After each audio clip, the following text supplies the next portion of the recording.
So, Oki, Nagano go Meko Chase Chester Komaki. My name is Red Thunder Woman. My married English name is Michelle Robinson, and I use she and her pronouns. Native Calgarian is being recorded on the lands of the Niitsitapi, which is the Blackfoot Confederacy. The Blackfoot south of the imposed US Canadian border are the Blackfeet. North of the border are the Siksika, Gunai, and Bagani of the Confederacy.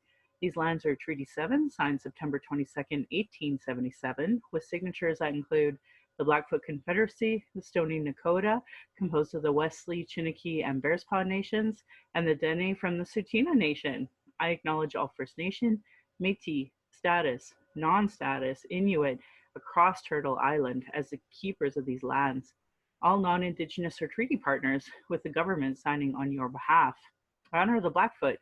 I was born here in Calgary, or in Blackfoot Mohkinstsis, as Michelle Elliott, another English name which has afforded me privilege in an English colonial world. My mother is Northern Slavey Dene, or Satu Dene, but my Indian Act imposed status card by the Canadian government says Yellowknives Dene.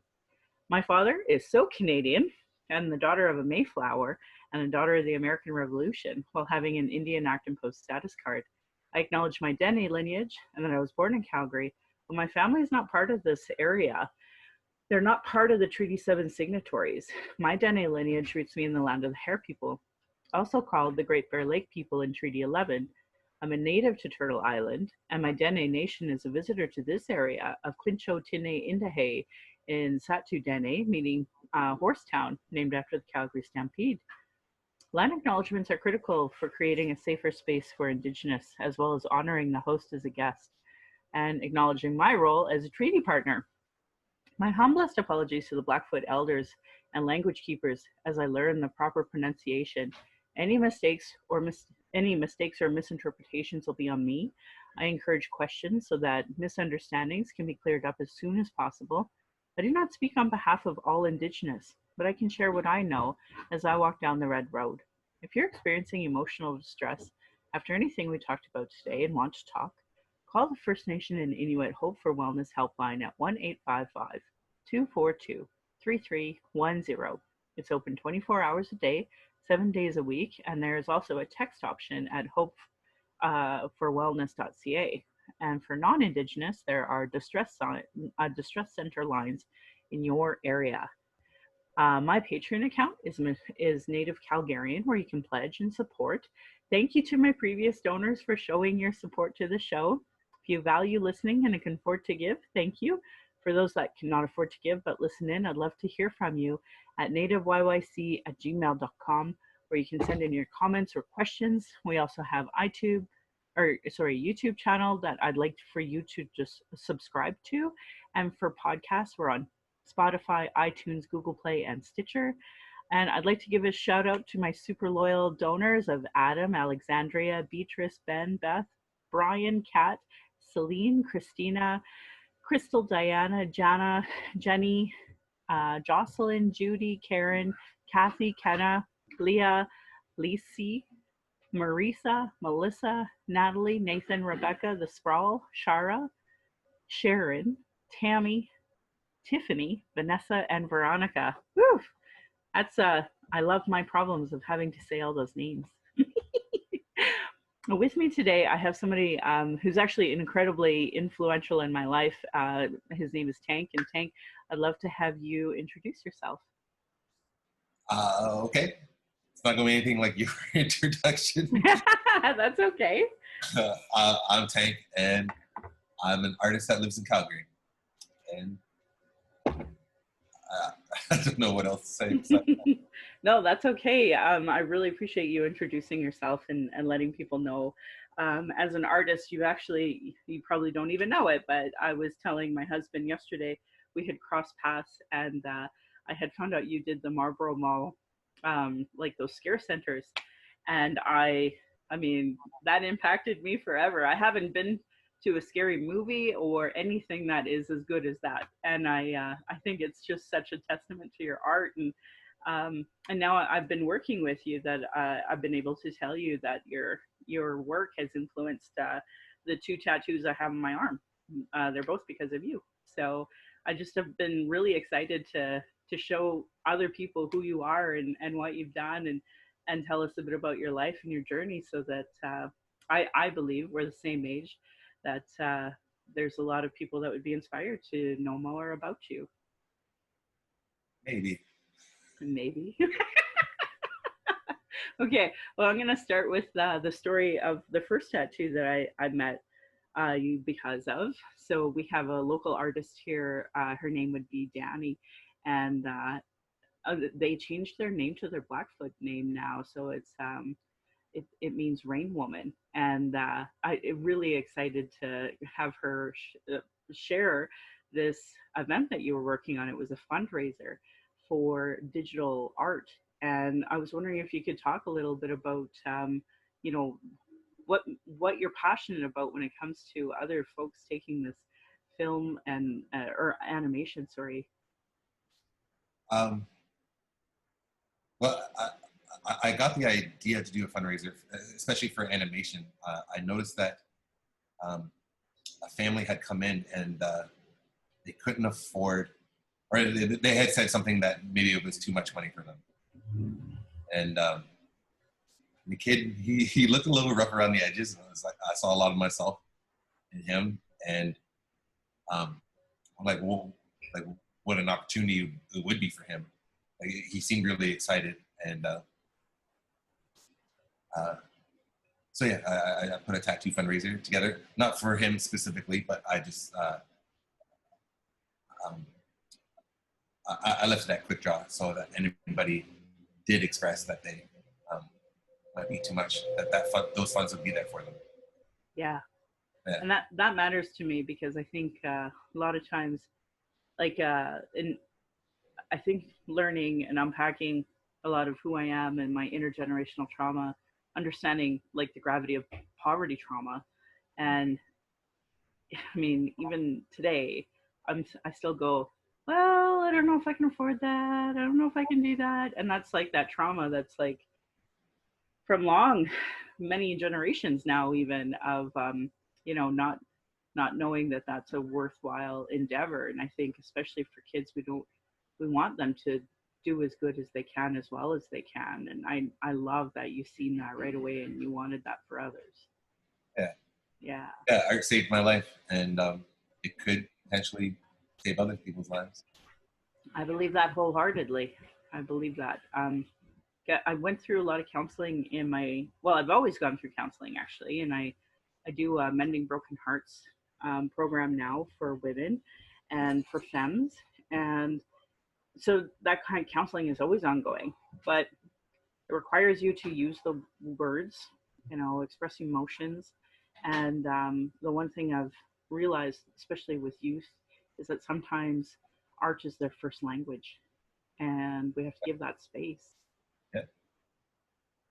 Yeah, I learned that. I want to say from Dr. Lana Whiskey Jack. It's a Northern Cree person who went to school at Blue Quills, and she said that English wasn't her first language, that Cree wasn't her first language, but art was, and that has really resonated with me ever since. And I've really appreciated that as a life lesson. I wish I would have learned that sooner in my life than in my 40s. Yeah. Yeah. I've been drawing since I could hold a pencil. Some of my first memories are of me drawing. Really. That's amazing. I'm happy. I wish I would have done that sooner and expressed myself, through art in some capacity. What are some of the other mediums that you like to do, or that you have done maybe, and that you realized wasn't your style? Well, maybe it's not that that wasn't my style. I just I don't. There's just too much cool stuff in the world, and not enough time to do it in. I want to do it as I can. Right? No truer words. Yeah. So I usually work in a medium until either I find a new interest or I've gotten the best I could with the time I gave myself.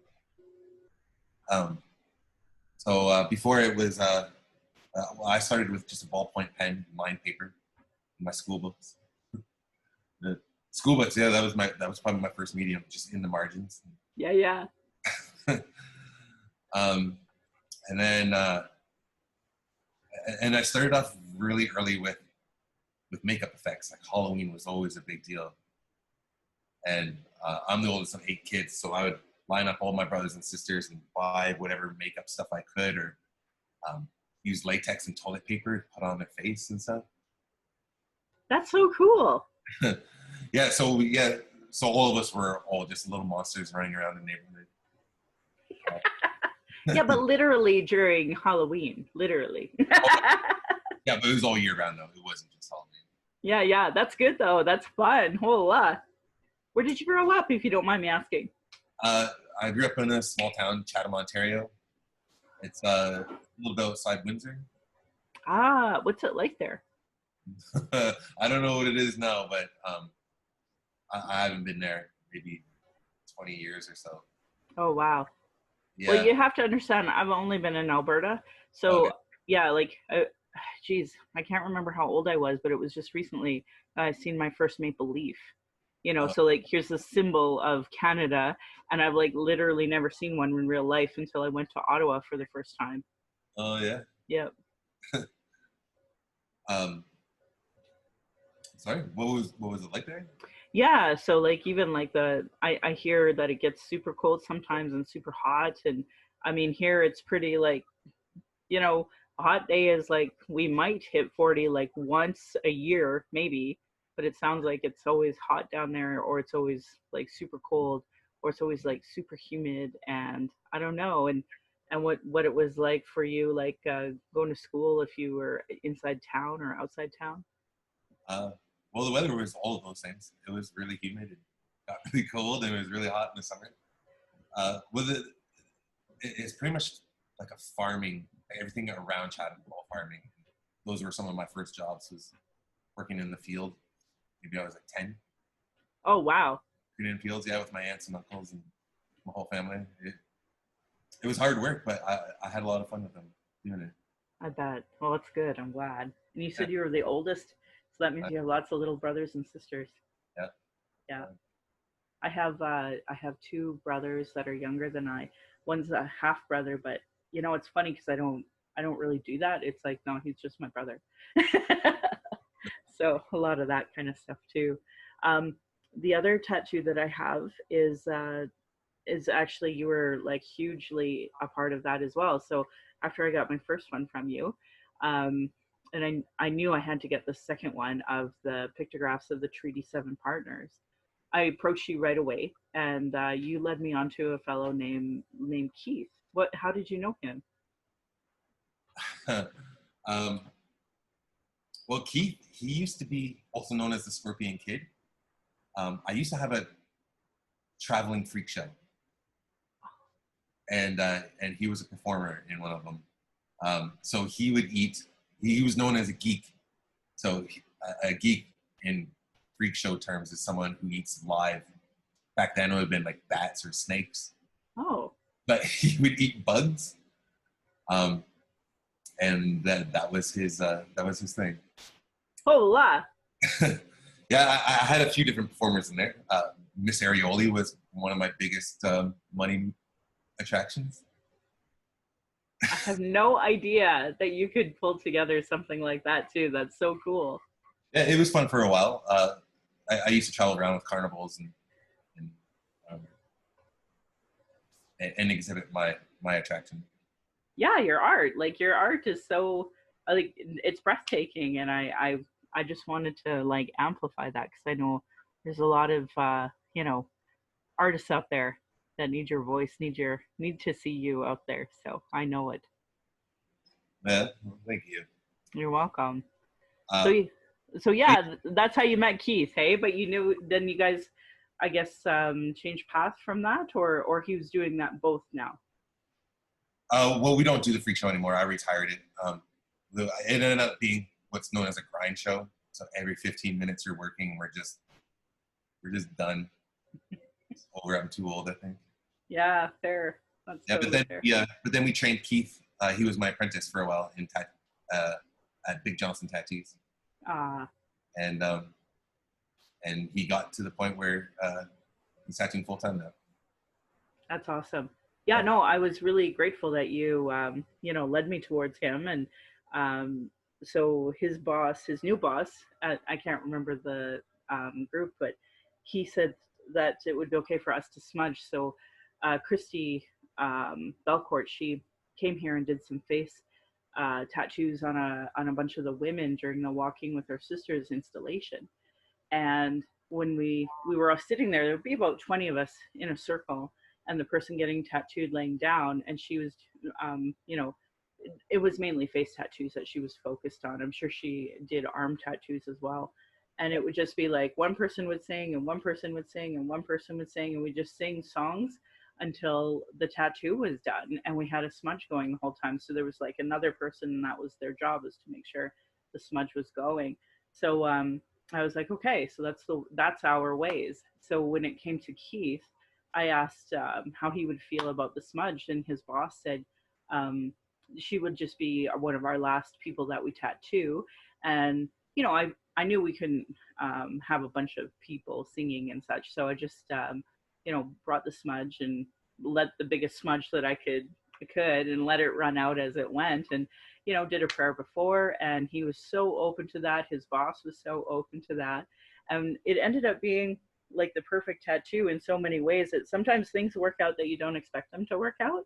And like, for example, the Siksika, their pictograph is like literally at the bow, and there was the blue ended up on top of it. So sometimes those things just work out the way they were meant to work out. Okay.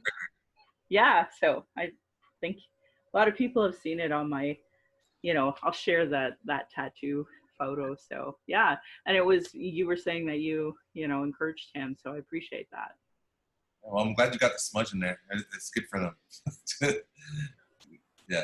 Yeah, no, it was good. I was glad to do it. So yeah, and I really appreciate you wanting to chat about this.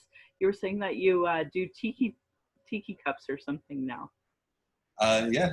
Yeah. I've been designing tiki mugs for maybe since 2012 was my first mug. And when I first got into it, I had no idea how ravenous the fan base for for working in this genre is. But it's pretty crazy to see some of my mugs on eBay for, like, I'm not seeing a dime of it, Yeah. but for a lot of money, which I guess it's like the tiki stock trade kind of. You kind of see what you're worth as or where you stand in collectability.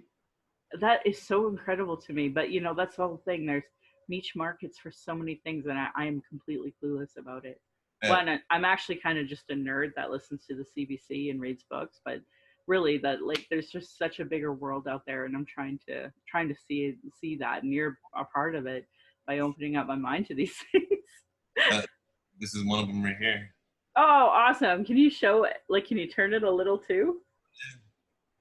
That is so Actually, cool. this bar called Cellar 335. Um, I think that's in New Jersey. Oh, Yeah. that would be a reason for me to go to New Jersey then.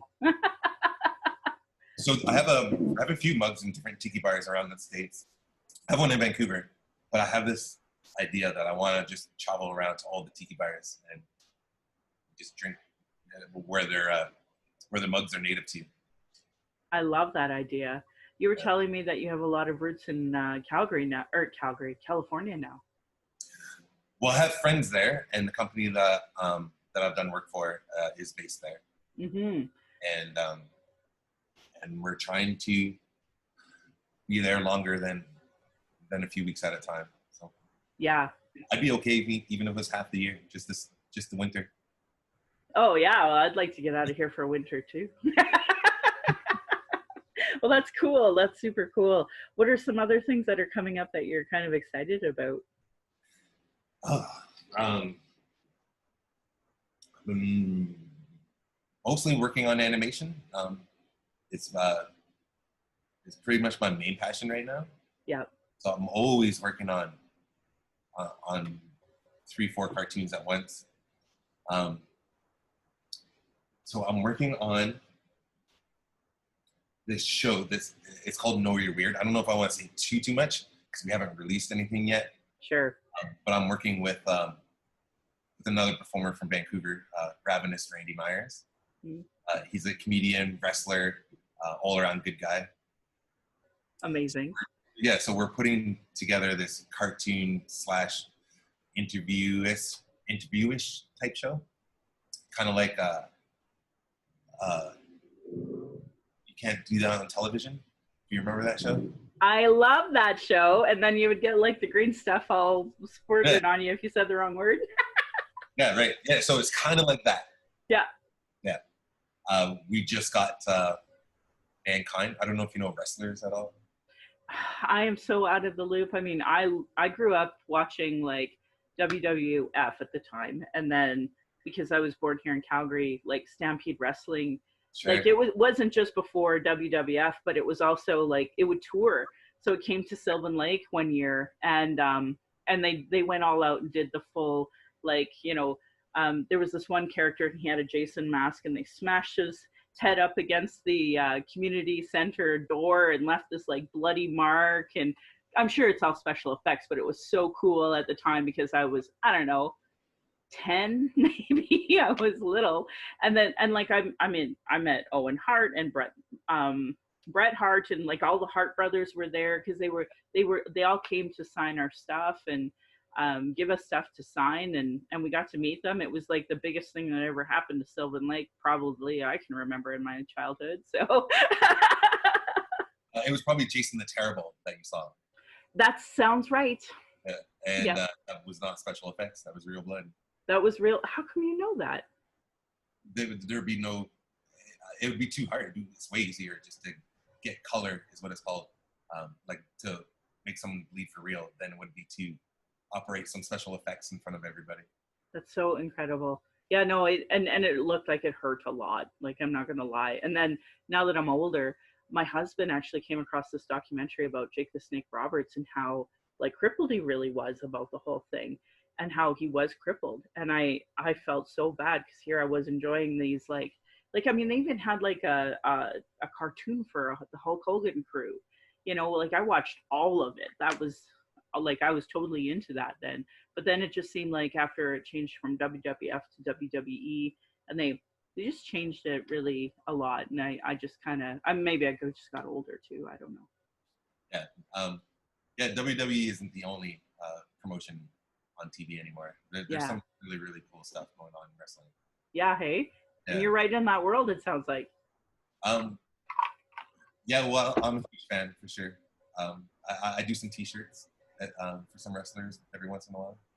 Just recently, this would have been maybe last year, they were going to have at Marlborough Mall or Marlborough Community Center, like a group I had never heard, wrestlers. And I was like, hey, is this going to be like a new Stampede type of wrestling now?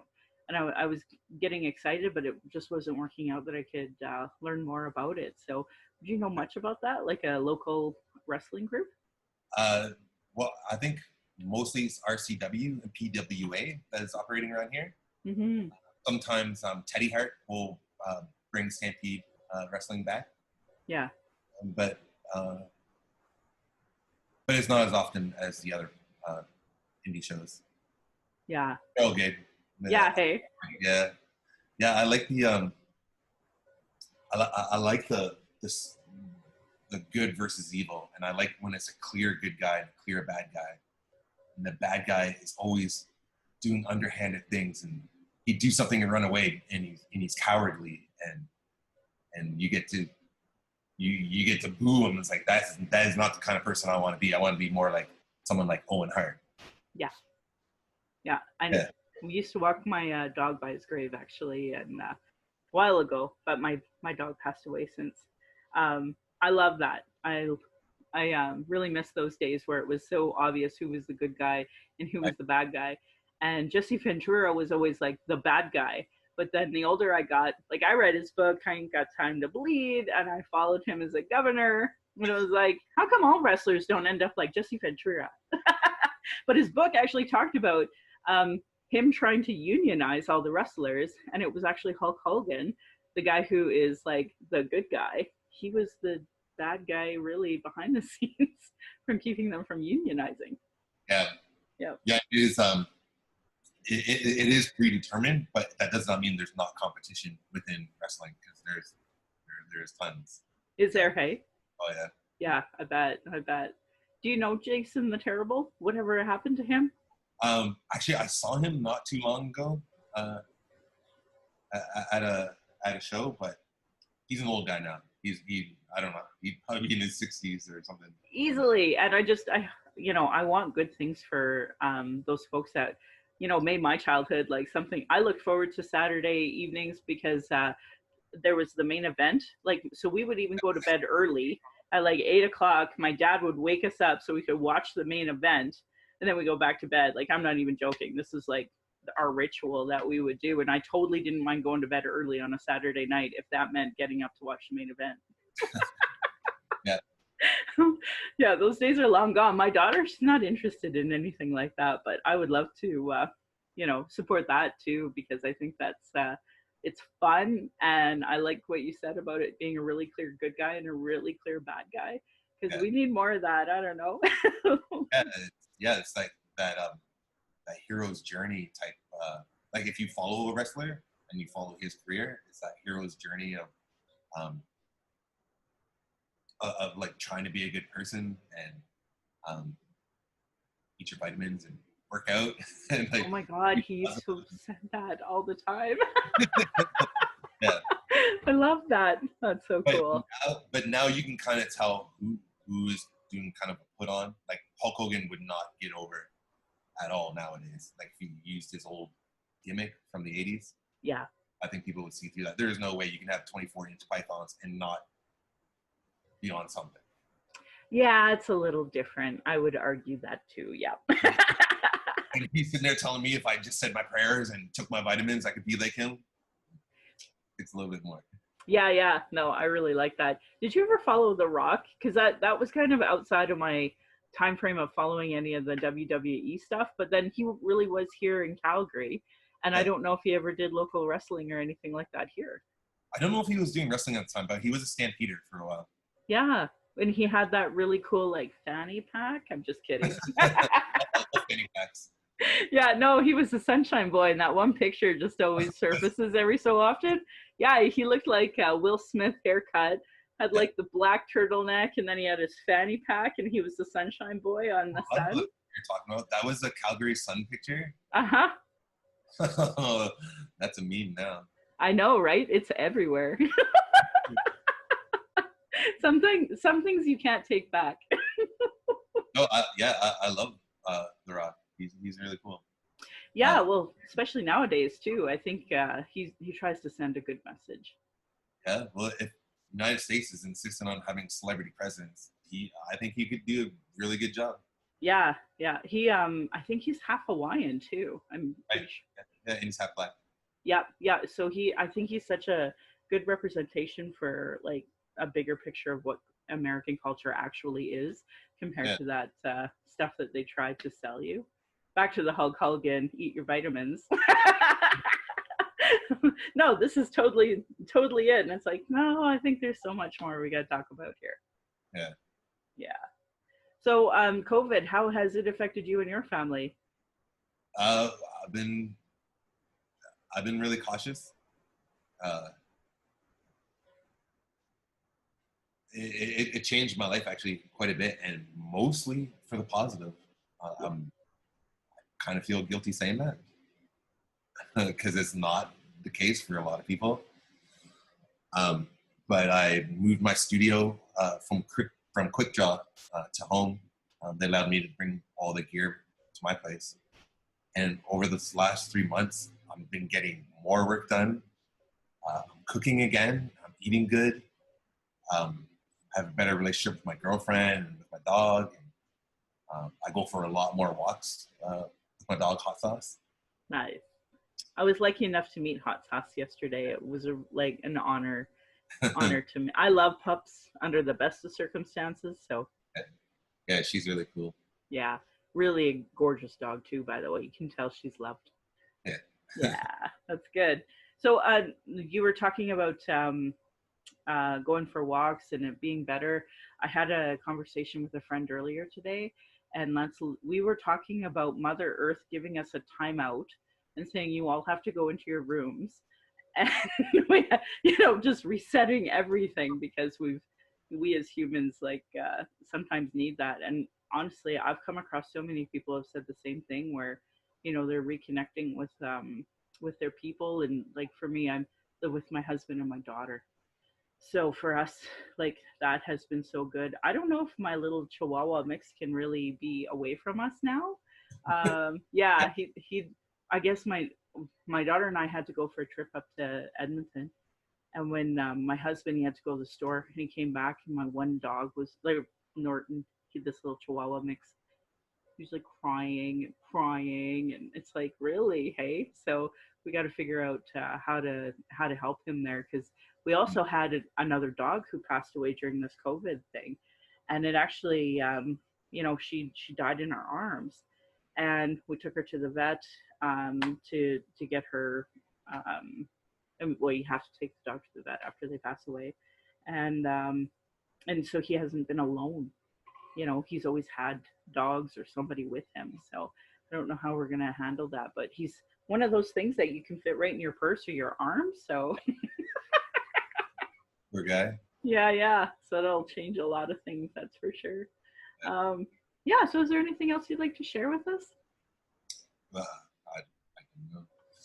I don't know. You don't know. Yeah. Well, I need you to know, you've been it's funny, because I don't know you, but your art influenced me and my family. My husband, he laughed at me, because he's like, I can't even take you to those haunted houses and those horror shows, because you just put your head under somebody's shoulder, and you run through it. But I don't care what anybody says, it's worth the money to have every hair stand up on your body. Like, that was so much fun. And then now you're permanently a part of me, because I'm tattooed twice now from you. So, and I think you're doing, like, the first tattoo that I got here, that really matters to me. I want to see folks think bigger outside the bubble, because I didn't grow up that way, and you do. Like, you think bigger. And I don't know if you feel comfortable, but if you wouldn't mind sharing that one story about becoming a carver, and the elders, and how they would make you. um, I tell that story every time somebody asks me my tattoos. so I maybe around 2007-ish, I took a trip to the island, and I was on the ferry, and I saw this cover of this magazine. It was like a free magazine. It was in the rack on the ferry, and it was so it was recognizable as West Coast style, but it was darker, or more natural in a way, and it really drew my attention. And so I picked up the magazine and read it, and he had his phone number listed. The artist Phil Ashby, he had his phone number listed in it. I was like, I have to call this guy and like go see his workshop or something. Yeah. And so I call him, and I talked to him, and told him I found his magazine, and asked if I could, he would invite me down. And he actually told me that he had a dream. Oh no, I'm jumping way ahead of myself. Awesome. Okay, so he invited me down and to go check it out, and we hung out for a while, and we got along. But he had really stopped carving by that point. He had some issues that he had to work through, and then I left. And then every year, I kept going back every year, and I made a point to go stop by and see him. And I kept asking him if he would teach me or apprentice, and he's like, no. He's like, I can't do that. I'm not in that position right now. And every year that I went to go visit him, I noticed that his workshop was getting more and more cluttered. His knives were getting dusty.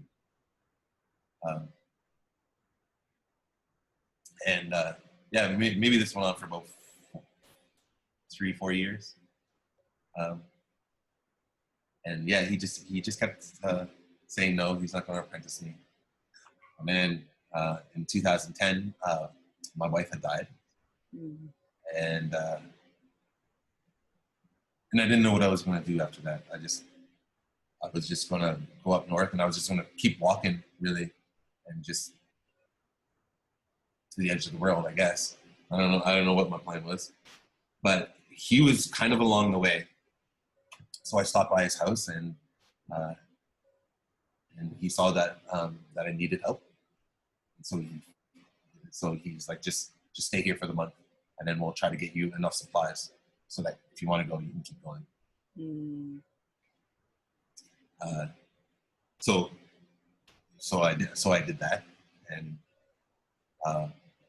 and then little by little, I started cleaning his shop, getting it ready for him. And then this other artist, Lionel Samuel, he carves argillite. He's an amazing artist. He moved in as Phil's roommate, and that kind of kick-started everything. Lionel, I think, influenced Phil to continue working, and me being there cleaning up his shop. So then all of a sudden we had a carving shed, and we would be working in it. They would be working in it, but they wouldn't allow me to work. I had to sharpen knives and sweep up all the wood and smoke the fish. And they would send me out into the woods, and it would be like, go get some. We need 2 foot piece of yellow cedar. It's like, go out there and get it. So I'd go out there, like 2 feet of cedar is very heavy to be dragging through the bush. And really, like some of the pieces I would be dragging out like a horse, like you could chain up a horse to the log. But they worked me. They worked me really hard. And then they were just messing with me the whole entire time. Like I'd bring yellow cedar, and I know that they said yellow cedar, and they're like, "No, we said red cedar. Go bring that back." That's elders, though. Hey. They so some days I'd have to be like, I'd have to like calm myself. I'd be getting so mad, but I couldn't say anything. Like they're giving me such an opportunity. Right. I had to learn how to control these guys just being merciless. It wasn't always like that, but there were some days that were pretty frustrating. Oh, I bet. Oh my God. Yeah. But yeah, after a while, they started to show me some things, and I would help them mostly at first with, particularly Phil's carvings. I would help him. He had a ton of projects on the go, and he is. I haven't talked to him in a little bit. He is an amazing artist. His style and approach is so unique and different from the West Coast style. But yeah, I encourage anybody to look up his stuff. Phil Ashby, he's really cool. Yeah, I bet. Yeah.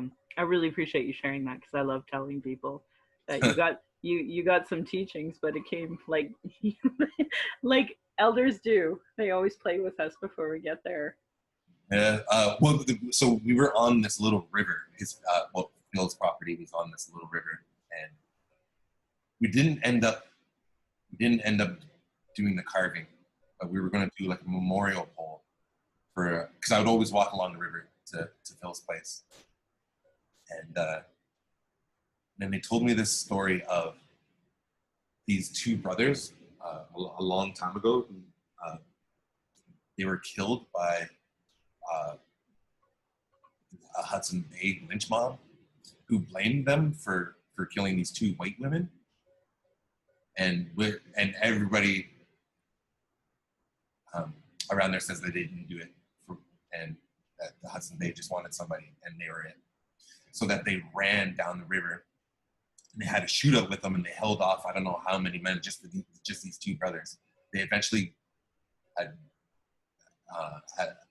been killed, but they fended off and died in that river right in front of Phil's place. So he told me that before we start this memorial pole, that for the next month I had to run up and down this river to and from his place to my place. Oh wow. Yeah, so that's what I did until I almost sure I broke my foot. I didn't go to the hospital, but it was hard.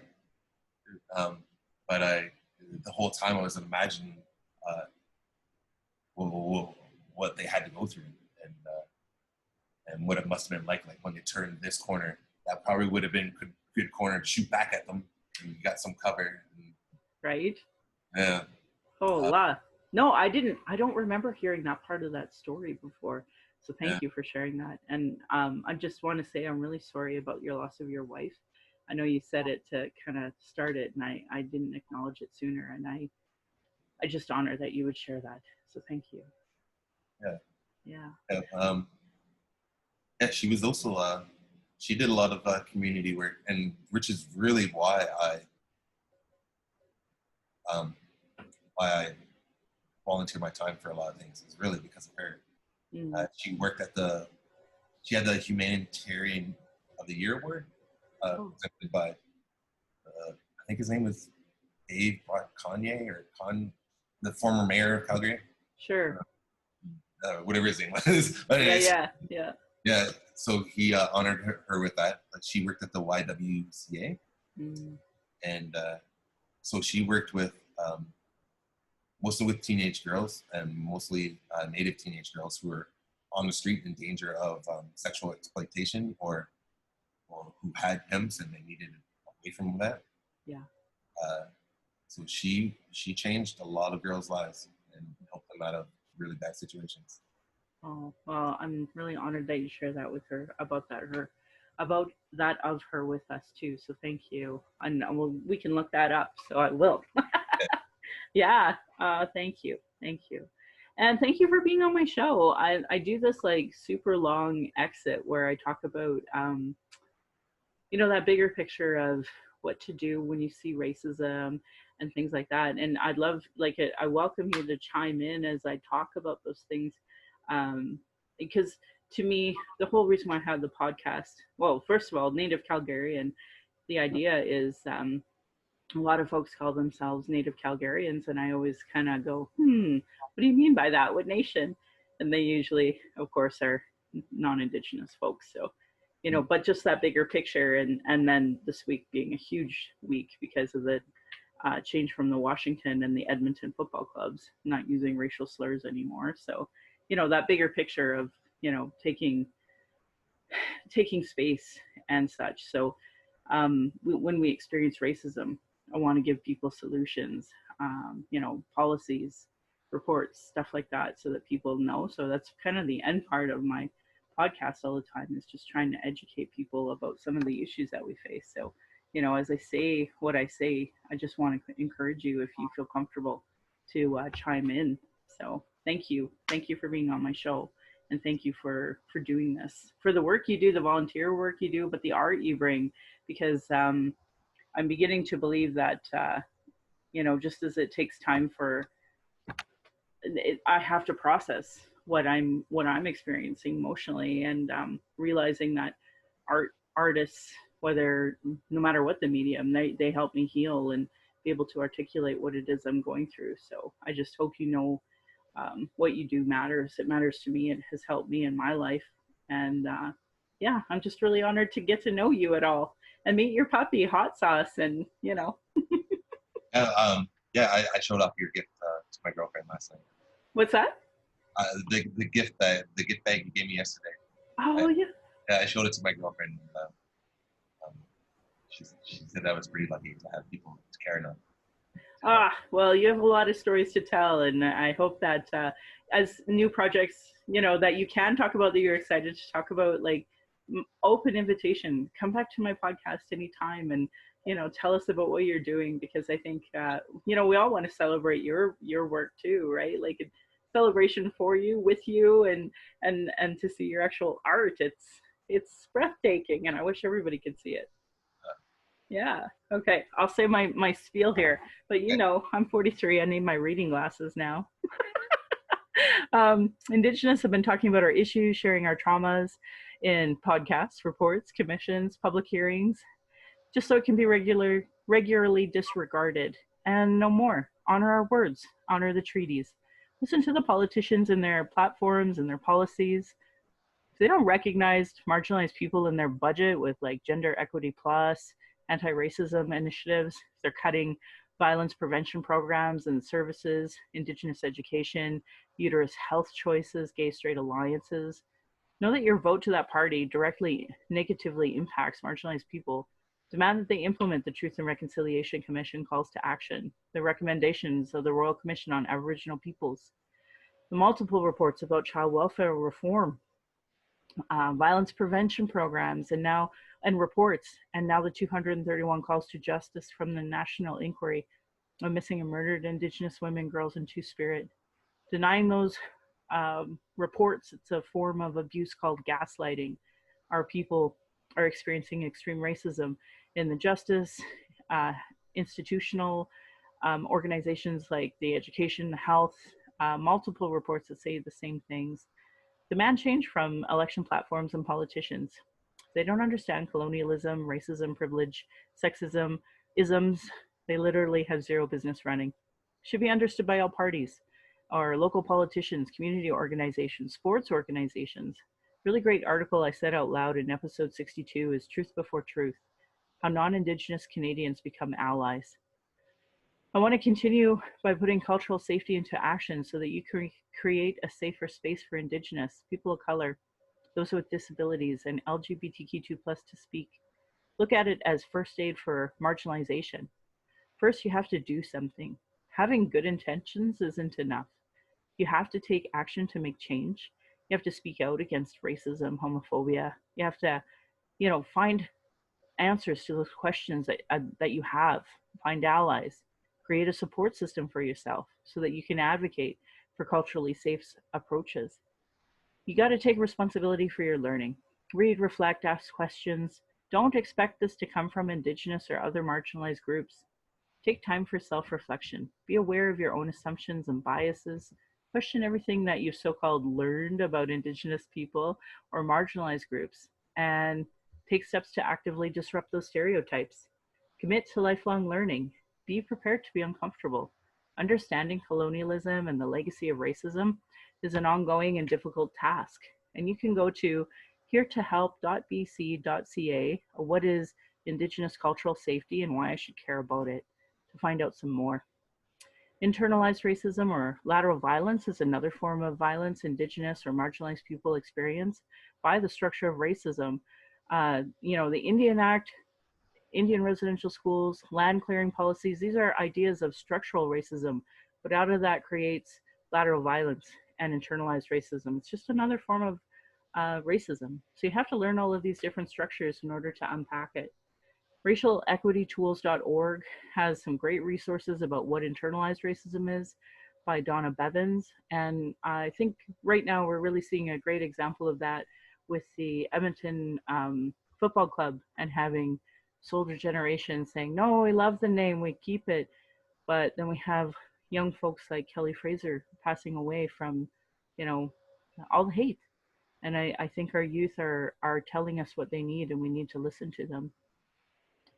Do's and Don'ts for Bystander Intervention by American Friends Service Committee. They have lots of things about what to do when you see public instances of anti-Black, anti-Muslim, anti-trans, anti-racism, racist things that you see, other forms of oppressive interpersonal violence and harassment. And, they have tips on how to intervene for the safety of everybody. So do make your presence known. If possible, make eye contact with the person being harassed and ask them if they want your support. Move closer to the person being harassed. If possible, if you feel that you can, create a distance between the person being harassed and the attacker. If it's safe to do so, record, film the incident, and take cues from the person being harassed. Are they already engaging, and are you supporting them? Can you maybe encourage them to go to another train car, or maybe just sit with them? What I always tell people is to give them your card to validate their experience. But do what you have to do to be safe. Assess your surroundings, see if there's others that you can pull in, and if you can just move. But don't call the police. For many communities experiencing harassment now from Arab, Muslim, Black, Asian, queer, trans, immigrants, the police can actually cause a greater damage. And we don't want to escalate the situation. So the goal is to get the person harassed to safety and not incite further violence. But don't do nothing, because silence is dangerous. Communicates approval and leaves the victim high and dry.